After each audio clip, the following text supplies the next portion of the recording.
It's time for this week's episode of Brandon Sports Talk, featuring in-depth interviews from those who are trending in the world of athletics.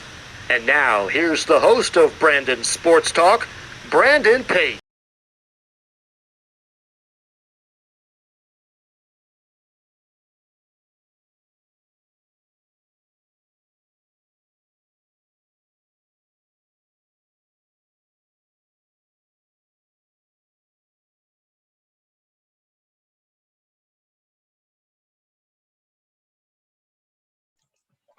Welcome back to Brandon Sports Talk. In today's episode, I have the privilege to interview the Connecticut Whales NWHL hockey player Maddie Bishop. How are you doing today? I'm good. How are you, Brandon? Thank you for having me. I'm doing good. Thank you. Can you talk about how you knew that you wanted to get started playing professional hockey? Yeah, so honestly, I'm a very in the present day challenge type of person, especially when it comes to sports. So, like for an example, when I was 16, I wanted to make it on the U19 team for my travel team. In high school, I was always focused on, okay, how can I be the best player on this team? How can I make it to the top line? After high school, I was like, okay, where can I go to play collegiate hockey? Once I got to Sacred Heart University, my focus was how can I get better each day? How can I grow as a player? And how can I become the best player on this team as well? How can I make it to those top lines? So I was very in the present day challenge of always trying to better myself and better my growth as a hockey player in general. And then when I got the call from the Connecticut Whale and I got the opportunity to get drafted by them, that's when I knew like this is a huge opportunity to play at the professional level of my career that I've been working for my whole life.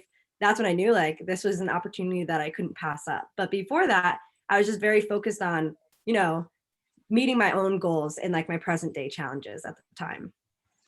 Going through, of course, your college time, can you talk about, of course, what it was like playing for Sacred Heart? Yeah, so Sacred Heart was an outstanding experience. I had the best 4 years there, no complaints. I had a class with three other girls, and we all had the same competitive drive. Like I'm a very competitive person. I think that's what's gotten me so far in my hockey career. But they all had the same competitive drive as me in the sense of we all wanted to be the best version of ourselves, of ourselves in playing hockey. So every day we were out there to work hard. Like, yes, we had a ton of fun doing it. We were out there to work hard and be the best player we could be. So not only was I playing great competitive hockey, I was playing great competitive hockey with my best friends as well. And I think that's what a lot of people strive for when they go to play collegiate hockey. And when I came in as a freshman, my upperclassmen were great. And then when I became an upperclassman, the incoming classes were great as well. And I'm only live like an hour away from Sacred Heart. I'm from Connecticut. I'm only an hour away from Sacred Heart. And my parents actually got to come down to a lot of my games almost every weekend. And when, you first go away from college and for college and you're away from home, it kind of was like a breath of fresh air to see my parents every now and then and a little bit of home. So that was honestly awesome as well. And yeah, the whole hockey community at Sacred Heart was just a really positive experience for me. What were some of your accomplishments with Sacred Heart? Yeah, so throughout my 4 years, there definitely was a lot that I could look back on and say like this was a huge accomplishment. My whole 4 years there, I was part of winning seasons, which everybody loves to win, so that was great. And I think my biggest accomplishment personally was that I was named captain my senior year. And being named captain by your teammates and your coach and being valued as a leader on that team and being named captain of a Division I sport is like a huge accomplishment that I hold to this day. So that was my biggest accomplishment personally. But my senior year as well, we had the best winning record of the Sacred Heart program. So that was awesome to be a part of. And I was named first team all NWHL as well my senior year. And then we won the NWHL championship in 2017, 2018. So winning a championship while you're there and you're with great teammates, and it just was an indescribable experience. It was awesome. Can you take me through, of course, winning that NWHL championship and what that was like? Yeah, so that whole season, we had the best team that I honestly have played on maybe throughout my like whole hockey career. It was amazing. Everybody supported each other. Everybody wanted the best for each other. Everyone was just genuinely happy for every single person on that team. And it was just a lot of fun to play on. And that season, we beat Holy Cross for the first time in program history. So being a part of a team to, finally beat a team that we've never beaten before was awesome. And seeing our coach that happy was just like a great feeling to start out with. But we were the underdog all season. Like, I think a lot of the people in Newhaw thought we were the underdog. A lot of other teams like St. A's and Holy Cross thought we were the underdog, and we came in and we showed them, we're not to be messed with and that we weren't to be taken lightly and that we're a great team, and we came and won. And it's just a feeling that like you can't replicate anywhere else. So I'm just happy that I got to experience that throughout my college career. Can you talk about, of course, what it was like putting on the scarlet red jersey for the first time? Yeah, just exciting, I would say, is like the first word to describe it. Throughout anywhere, like in high school, and I'm putting on that jersey for the first time, and then you go to college and you're putting on that jersey for the first time. It's a new chapter in your career. So it's exciting just to start out with. And I think putting on that red Sacred Heart jersey the first time, you're like, I made it. Like, I am a college hockey player. I am playing Division I hockey at Sacred Heart. And it feels so real in that moment when you finally put that jersey on. You're like, I made it. I'm on this team. And it's just a really exciting experience to go into that new chapter with. What was it like for you whenever you got drafted to the Connecticut Whales to play in WHL hockey? Yeah, that night is a really memorable moment. I was at school at my college house with my roommates, and we put on the NWHL draft. I knew I was going to get drafted because I spoke to the Whale a couple weeks earlier, and they had told me that they were interested in drafting me. So I was a little bit ready, but I didn't really fully know what the whole night entailed. So we put on the NWHL draft, and my parents were on FaceTime with me. And whenever I went, everybody was so excited for me. And the first initial feeling was like, I was there with my whole support system. Like, the hockey community is amazing. And I was just surrounded by the people I love and the best people in my life, and their support for me through being drafted was just the best feeling for me. It's like literally made me blush. And so it was great. And then Cam Atkinson was the one who announced me for being drafted. And I had no idea that he was going to do that. So that was really cool. I have two older brothers who are like big hockey fans, played hockey their lives as well. So it's kind of funny because I get to like flaunt that over their head. Like, Cam Atkinson announced my name when I got drafted. So like that was cool too. Of course, can you talk about, of course, going to Connecticut Whales and what it was like putting on the green uniform for the first time during games and also during media day?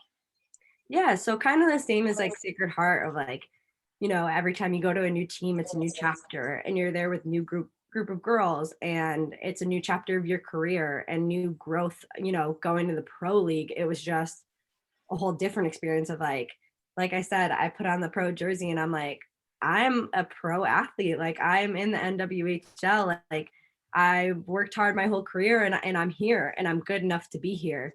So kind of the same feeling as college and high school, but you made it to that pro level. Like, I'm at the top level of the game with a bunch of very talented girls around me, and just was a very exciting experience as well.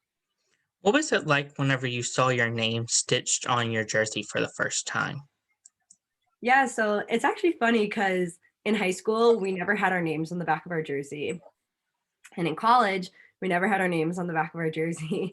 So it was new to me, which is weird because, a lot of people normally have the names on the back of their jersey. So it was new to me. So not only was it a cool experience of like, oh, my, like Bishop's finally on the back of my jersey, but it's on the back of a Connecticut Whale jersey. It's on the back of a NWHL jersey. Like, it just was awesome. Like, I'm looking at it and I'm like, this is me, like Bishop 20, like I made it. That's like honestly how I can describe it, is just like I made it. So it's really cool. Speaking about, of course, your jersey number, can you talk about the significance of your jersey number and what it represents to you? Yeah, so growing up in high school, I was always number 7. I don't know why, just 7 was like what I went to. And once I had it all of high school, I was like, oh, I need to be number 7. Like, I've always been it, so I have to be that for college as well. And I remember going to watch a Sacred Heart game before I had committed. And my dad and I are like sitting in the stands and looking at all the jersey numbers, and 7 was already taken. I'm like, oh, like I'm so bummed. I don't know what number I'm going to be. And when my coach texted me over the summer saying, hey, Maddie, like these are the jersey numbers that are available. Please let me know which one you want. Number 20 was in there. And my older brother, Pat, who is really someone that I've looked up to my whole life, especially with hockey. He's always been very good at hockey, and him and I are close in age, so we're competitive. So I always wanted to beat him in anything, whether it was yard games, whatever we were doing in hockey. I always wanted to be better than him, but he was good. So I always looked up to him just as a player. He had good hands. He was quick. He saw the game really well. He read the ice really well. So when I saw number 20, my dad was like, oh, like that used to be Pat's number. And so that's kind of the significance of it now. Like I was like, oh, you know what? Like I would be proud to wear that number on my back because I've looked up to my brother my whole life with playing. And now I get to wear his number on my college jersey. Like that's going to be awesome. And so after I wore it all 4 years of college, I don't think I could go back to any other number. Like that number is now my number, you know? Can you talk about, of course, what it was like whenever you went through media day? Yeah, media day was really cool. In high school, we just took like our pictures and like the pictures on the ice. So going to college, we kind of did the same type of thing for Sacred Heart. Like it was just like, okay, you're taking like headshots and you're taking team photos. But then going to the Connecticut Whale, we had a whole big media day that I was not used to. So it was a really different experience for me, like doing like the little gifs that they're showing on the Twitter or doing the ads where we're smiling for different investors of the Connecticut Whale and different stuff like that. It definitely was a new experience for me. And it just was cool to be a part of like, okay, I'm taking my pictures and I'm getting different headshots and I'm doing gifts to be posted on our social media. It was just something that I was never used to. So it definitely was really cool to be a part of. What was it like whenever you put on the jersey for the first time during game days? Yeah, so this year was different, obviously for COVID reasons and everything. But after practicing for 4 months and only going to practices, finally putting on that jersey with the team you've been spending so much time with was exciting. Like it was like, okay, a little nerve-wracking, like, but I get nervous before like every game, like the little butterflies, but it was exciting to put on that jersey and be like, okay, like this is what our team has been looking forward to for the past 4 months with practice. This is what our team has been working for. This is where we're ready to show what the Connecticut Whale is all about. And it was just like go time. Like you put the jersey on for the game and you're like, this is what I've been working towards throughout the past 4 months. And I'm ready to go and like get out there and prove myself. Can you talk about, of course, a typical game day during COVID and playing in Lake Placid? Yeah, a typical game day was like, you get there to the rink like 2 hours before, and you're there in your dress clothes. So you're going in and you get dressed and put on your like workout or like street clothes, street attire, whatever you want to call it. And then Colton would come in, maybe give us like a quick little speech.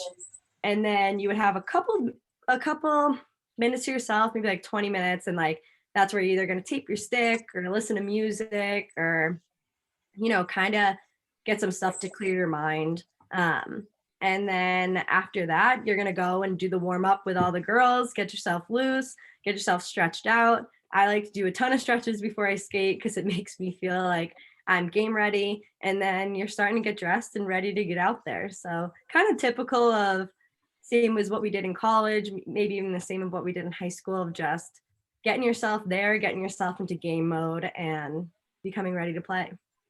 What are some of your game day rituals that you have before playing college and now that you play professional? Yeah, so honestly, I might be the weird one because I really don't have that many rituals, honestly. I know a ton of girls on my team who are like superstitious of I have to put on my right skate before my left skate, or I have to put on my right shin pad before my left shin pad. Like none of that pertains to me. I'm not superstitious at all. I'm not a ritual girl really. The only thing would probably be I have to stretch before the games. Like I'm sure everybody does, but I do like certain type of stretches before every single game.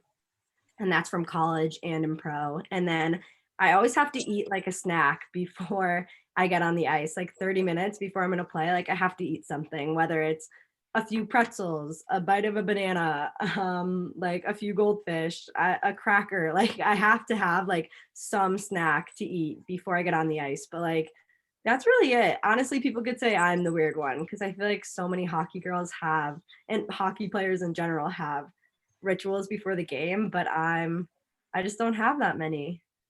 Who are some of the players that you looked up to playing hockey? Yeah, so that's a good question. Definitely my brother. He was like a big idol for me growing up just because I went to all of his games to watch. I was always in the stands, and being having two older brothers and then being the first girl, like I wanted to be just like them. I wanted to do everything they did. I think that's why honestly I got into hockey. So that was just he was definitely a big idol of mine of like I wanted to be just like him and I really wanted to be as good as him. I'm definitely competitive and he's competitive with me, so I wanted to be like I want to be not only as good as you, I want to be better than you. So he kind of gave me a lot of my drive when it comes to competitiveness with hockey, and I think I just grew into that role. He's definitely was a role model of mine. What is it like to play a course alongside your teammates Maggie, Lagoon, and Victoria? Yeah, they were awesome. Our whole team this year was really awesome. I was really nervous coming into the Connecticut Whale of just, meeting all of these talented players and coming to fill a big role and trying to keep up with everybody on the Whale. But everybody was so welcoming. I think our team really bonded so well this whole entire year. And really, really connected as a team. Like we were there for each other as a team. And Maggie and Tori were awesome coming in as all rookies. They were super nice. So you really meet great people throughout the hockey community. And they're really talented as well. They played awesome on D. They were a huge part of our core defensemen. So yeah, just the whole team was really, really great this year. It was a great experience. Who are some of your favorite players that you've played against on opposing teams? Ooh, okay. So my a girl on my team who's in my class, her name's Janie Lewis. She was on the Rivs, and she was a lot of fun to play against at Lake Placid because we both came from Sacred Heart, we both went to a pro team, and now we're playing each other in Lake Placid in this bubble. It was just like a familiar face of like I've played with you for the last 4 years and now I'm standing against you like on the red line. So that was a really cool experience playing against her. And then just in our last game against Minnesota, like Allie Thunstrom, so fast. Like watching her play, I just was like, wow, like that girl is fast. That girl is talented. She was really cool to play against too. You take notice of how talented a lot of these girls are who play in the NWHL. What have you accomplished, of course, during your rookie year? Yeah. So, only playing 5 games, you could say like it's hard to make these huge accomplishments. I think I had an assist in one game, which to me was awesome. Like getting a point in any NWHL game was a huge accomplishment for me. And then just personally, like my own accomplishments, I think are growing my game. Like I said, coming to the NWHL, there's so many talented girls. And I stepped on the ice at first practice and the speed is that much quicker than college and the gameplay is that much faster than college, and you step on the ice and it's just a next level. And I think personally for my accomplishments is that adjusting to that and working on my game and saying, I can keep up. And my gameplay decisions had to become more decisive and I had to make the plays quicker. And I think that was my own accomplishment of learning, okay, I'm at that professional level. I got to bring my game up to that professional level and work on it every day and have the dedication and the commitment to say, I'm going to be the best I can be and I'm going to keep working on it every day to play at this level. So I think that was a big accomplishment individually on my own of just working on my game every day to be a professional athlete. Of course, coming from college and balancing college life and hockey life, can you talk about, of course, transitioning now into professional and balancing being a professional athlete and then also still having to get a job because professional athletes in hockey don't get paid as much? Yeah, so in college, you know, you have school and then you have the hockey life and you have a social life. But I feel like that's just how it was meant to be. Like we're always meant to be going in college. And I liked that. I like that fast-paced life. So then coming out of school, I got a job in the finance industry. So I was working from 8:30 to 5:30.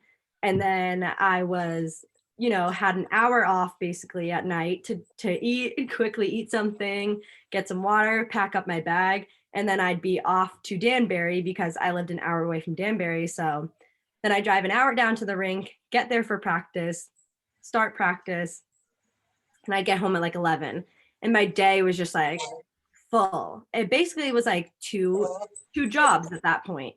So it definitely was a transition of like, okay, I have this day job that I have to focus on, and it takes a lot out of you. You know, it was my first job right out of college, so it was stressful trying to figure that out. And then the Connecticut Whale was new to me too, so you know, at times I was stressed about that of like, okay, like I got to be focused on this. I got to be working out and practicing and practicing on my own to get better. So I constantly had that and then a job on top of it. So it was tough in the beginning to get a grasp on, but once I got a grasp on it, I felt like, okay, this is normal. Like I like the fast-paced life and I like to keep myself busy and I like to keep myself scheduled with that type of stuff. But I think that really shows the commitment of all of these NWHL players that, you know, we're not only out here to play hockey and have a dedication to hockey, but we also have a full-time job on top of it and then are still playing because we love the sport and we're dedicated to the sport.